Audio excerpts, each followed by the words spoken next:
La JEP emitió su primera condena contra la extinta guerrilla de las FARC. Sentenció a 8 años de pena restaurativa a los 7 miembros del secretariado por su responsabilidad en más de 4.300 secuestros. Catalina Vargas nos amplía. La Jurisdicción Especial para la Paz dio a conocer la primera sentencia a 8 años de trabajos, obras y actividades contra 7 exintegrantes del antiguo secretariado de las FARC. Estamos hablando de Rodrigo Londoño Echeverry, conocido durante el conflicto armado con el alias de Timochenko o Timoleón Jiménez. Actualmente se desempeña como presidente del Partido Comunes. Pablo Catatumbo Torres Victoria, excomandante de varios frentes de la antigua guerrilla en el Valle del Cauca y Chocó. En este momento ocupa una curul en el Senado. Pastor Lisandro Alape o Pastor Alape, integrante también del Partido Comunes. Milton de Jesús Toncel Redondo, conocido con el alias de Joaquín Gómez. Jaime Alberto Parra, en el conflicto era llamado alias el médico o Mauricio Jaramillo. Julián Gallo o también Carlos Antonio Lozada, actualmente senador del Partido Comunes. Y finalmente Rodrigo Granda, también llamado Ricardo Telles o el canciller de las FARC. Esa sentencia se impone al hallar los responsables de los siguientes crímenes de guerra y también delitos de lesa humanidad: toma de rehenes, homicidios, tortura, tratos crueles, atentados contra la dignidad personal, violencia sexual, desplazamiento forzado, esclavitud y actos inhumanos. Esto cometidos todo bajo su mando y perpetrados contra 4.325 víctimas formalmente acreditadas ante la JEP en medio de un universo de más de 21.000 víctimas identificadas en los casos de secuestro.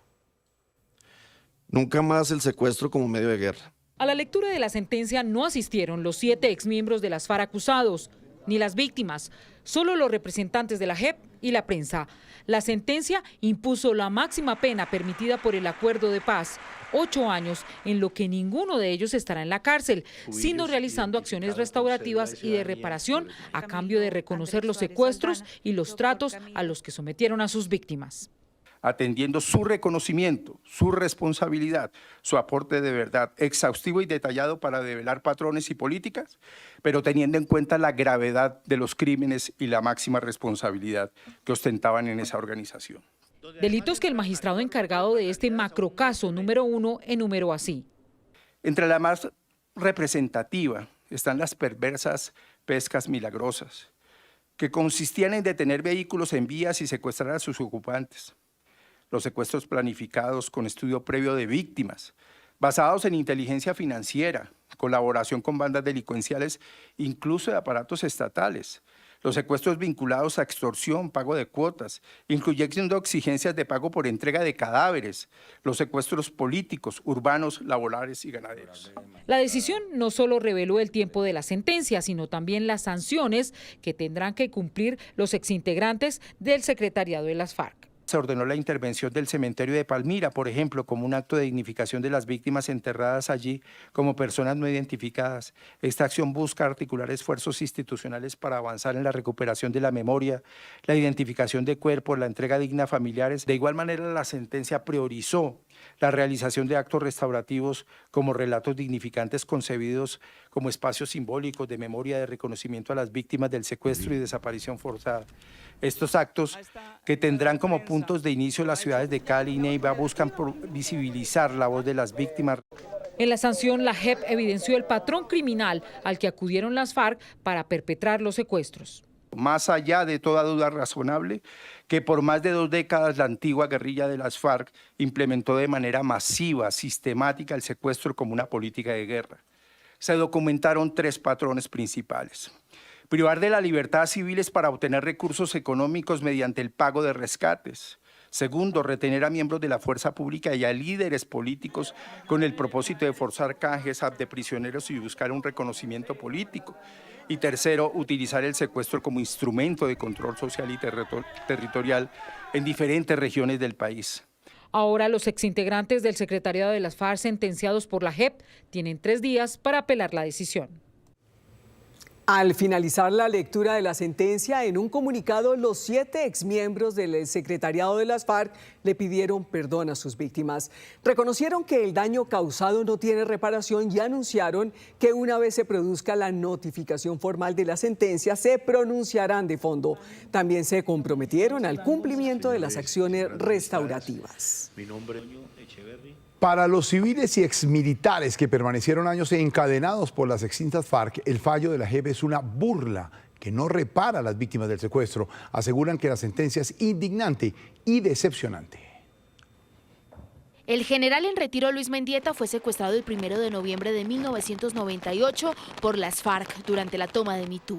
Estuvo casi 12 años en cautiverio y hoy manifiesta que la primera decisión de la JEP contra el exsecretariado está completamente apartada de las solicitudes que presentaron las víctimas durante las audiencias. Muchas de las víctimas que solicitaban que se les devolviera a sus seres queridos, que todavía no se ubican, de secuestrados, desaparecidos, que pudiesen volver a sus tierras, porque no han podido, porque quedaron las disidencias y esas víctimas no pueden ir a sus territorios. Para quienes permanecieron por años sometidos a abusos, tortura y cautiverio, no son suficientes las labores restaurativas. Aseguran que nada está relacionado con la reparación de las familias y sus proyectos de vida.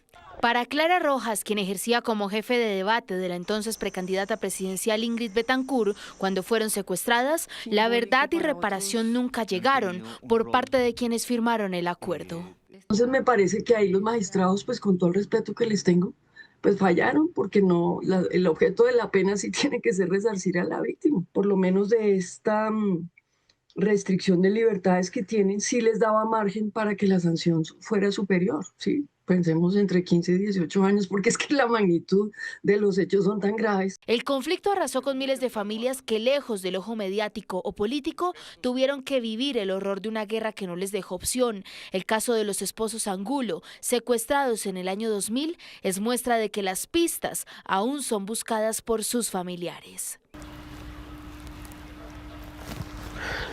Mira, a veces nos sentimos tan humillados con el tema de FARC, porque no debería ser, o sea, el secuestro de un par de ancianos, no solo secuestro, sino tortura, debería ser algo que sea prioridad de la justicia colombiana. Y a veces sentimos que estamos rogando para que por favor entreguen información y hacerlo. Y ese quizá es el clamor que más reiteran, la verdad incompleta y pocas posibilidades de sanar las heridas. La investigación mediocre produce sentencias mediocres, como esta, que acaba revictimizándonos a nosotros porque constituye una burla al sufrimiento y al dolor de las víctimas. No hay cómo restituirlo, ni con cadena perpetua, ni con un fallo restaurativo, con nada. Realmente lo que entiende uno es que no es un tema que pueda repararse. El daño causado es un daño para toda la vida. No ven mucha esperanza en que el acuerdo pactado en La Habana algún día se cumpla. Aseguran que el secuestro sigue generando heridas y acabando con la paz de miles de familias que hoy son víctimas de las disidencias que se apartaron del acuerdo de paz. La JEP durante meses escuchó la versión de los exintegrantes de las FARC sobre los secuestros. Los carceleros de las víctimas justificaron ante los magistrados cada una de sus acciones, incluyendo las cadenas que les ponían en el cuello a sus víctimas. Por cerca de 50 años el país conoció el flagelo del secuestro. Políticos, policías, militares y civiles que estuvieron en poder de las FARC viviendo tratos crueles, humillaciones, torturas y todo tipo de flagelos. Ellos han contado en múltiples ocasiones los horrores vividos, pero la versión de los exguerrilleros solo se conoció ante la JEP. El trato fue humanitario mientras que yo los tuve. Lo que pasa es que usted sabe, doctora. Uno de ellos fue Elí Mejía Mendoza, alias Martín Sombra, o el carcelero de las FARC. Él vigilaba a los secuestrados de alto valor de esta guerrilla. Esta declaración la entregó en el año 2020 cuando iniciaba el macrocaso. Nunca aceptó malos tratos y en cambio habló de un trato igualitario. El almuerzo, sancocho. O sea, sancocho de plátano, yuca, papa, carne, arroz y ensalada. Y si no, se les daba frijoles, arroz y ensalada y el agua arroyera. A la comida en veces se les hacían frijoles o alberja y se hacía largo, o sea, para que quedara para el otro día, para el calentado. Sombra, como era conocido también el carcelero, habló de supuestas comodidades que para los secuestrados no existieron. En todas las cárceles les hice para que jugaran fútbol y para que jugaran voleibol.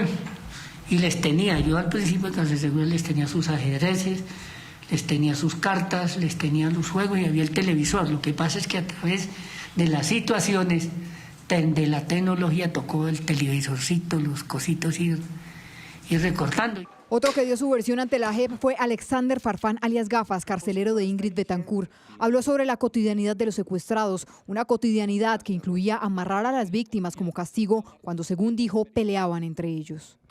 Uno de esos castigos era, usted queda en aquella esquina amarrado con una cadena en su cama, en su caleta normal, ahí él puede salir alrededor, pero está en su cama, y el otro en la otra esquina también, ni hasta que se pongan de acuerdo y digan, no, vea, comandante Enrique, bueno, a mí me decían Enrique, sabemos de que nos quedó mal y no lo volvemos a hacer, no volvemos a pelear. De los capítulos más dolorosos conocidos a hoy sobre los secuestros de las FARC fue el de Ingrid Betancourt, Clara Rojas y el nacimiento de Manuel, hijo de Clara en pleno cautiverio. Jaime Alberto Parra, alias el médico, quien también compareció ante la JEP, habló de este caso y dijo que el parto fue atendido por un aprendiz. Lo que el muchacho relata es que es un parto que se viene que está como retardado.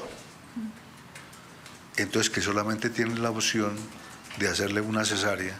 Pero no sabía hacer cesárea. Él tenía los conocimientos, la idea general, pero él nunca había hecho una cesárea.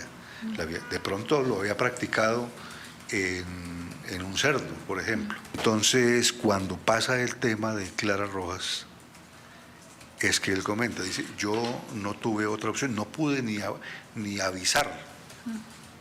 Y en este momento no había quien hiciera este procedimiento. Entonces me tocó a mí. Estas versiones, al igual que la de muchos otros exguerrilleros, jamás fueron un bálsamo para las víctimas, jamás entregaron reparación y mucho menos una no repetición, según lo relataron las mismas víctimas en los múltiples escritos y declaraciones que dieron a la JEP respondiendo a estas versiones.